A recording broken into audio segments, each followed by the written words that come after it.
یہ ایمان اتنی بڑی دولت ہے کہ یہ یقین نصیب ہو جائے انسان کو تو یہ دنیا میں بھی اور آخرت میں بھی ہر موقع پر فائدہ دینے والا ہے۔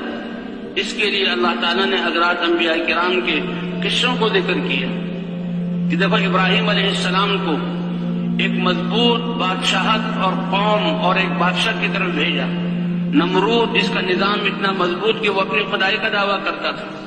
ان کی ہدایت کے لیے اللہ بھی کتنے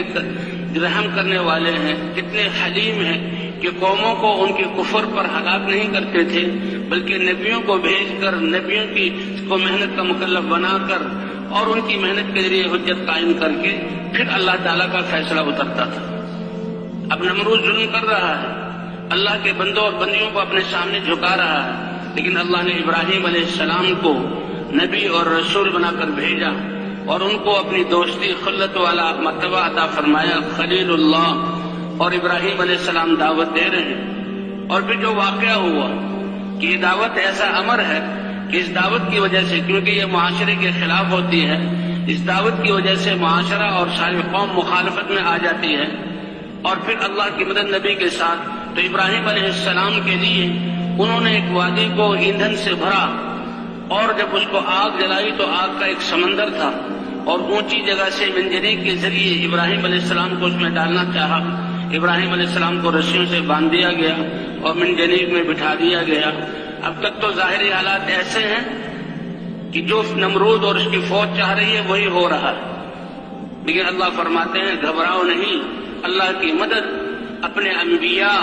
اور ایمان والے اور دعوت والوں کے ساتھ۔ ام حسبتم ان تدخلوا الجنة ولما يأتكم مثل الذين خلوا من قبلكم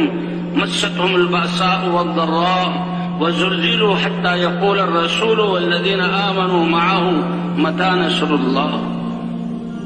ألا إن نصر الله قريب۔ اللہ آزماتے ہیں اور جھنجھوڑا جاتا ہے اور اتنا سخت جھنجھوڑا جاتا ہے، حالات آتے ہیں کہ ایمان والے اور رسول بھی اے اللہ تیری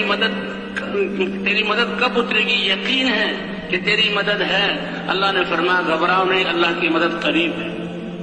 تو ابراہیم علیہ السلام کو اب جو کفار چاہ رہے ہیں وہ ہو رہا ہے، اگر چاہتے تو اللہ تعالیٰ پہلے ہی ان کو ہلاک کر دیتے، ان کے ہاتھ توڑ دیتے، لیکن سب کچھ منجنیق میں بٹھایا گیا، فرشتے تک آئے اور ابراہیم علیہ السلام نے کہا اے ابراہیم یہ فرشتے اللہ نے بھیجے ہیں، کہا اگر اللہ نے تمہیں حکم دیا ہے وہ تو اللہ کا امر پورا کرو، اس میں کیا کہہ سکتا ہوں، اور اگر اللہ نے تمہیں حکم نہیں دیا تو آخری کلام حسبی اللہ و نعم الوکیل، کہ میرے لیے میرا اللہ کافی ہے۔ فرمایا یہ یقین ہے کہ اس یقین کی بنا پر اللہ کی مدد حضرات انبیاء کرام کا اعلیٰ درجے کا، تو حسبی اللہ نعم الوکیل ادھر سے انہوں نے منجنیق کے ذریعے ابراہیم علیہ السلام کو فضاؤں میں لا کر آگ میں اتارا، ادھر اللہ کا حکم آیا کہ براہ راست اللہ نے حکم دیا یا نار کونی بردا و سلاما علی ابراہیم، اے آگ جو اللہ کی مخلوق ہے تم ابراہیم علیہ السلام کے لیے ٹھنڈی اور سلامتی والی ہو جاؤ۔ کہ آگ ایک ہی وقت میں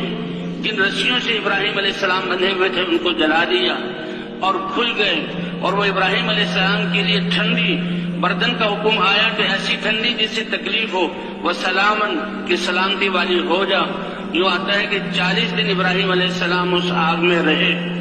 اور 40 دن کے بعد اس آگ سے نکلے۔ روایات میں یہ بھی آتا ہے کہ جنت سے تخت آیا، اس پر بیٹھ گئے، اسی آگ میں اللہ نے ایک چشمہ چالو کر دیا، وہیں سے ایک درخت اگ گیا، اسے پوچھا گیا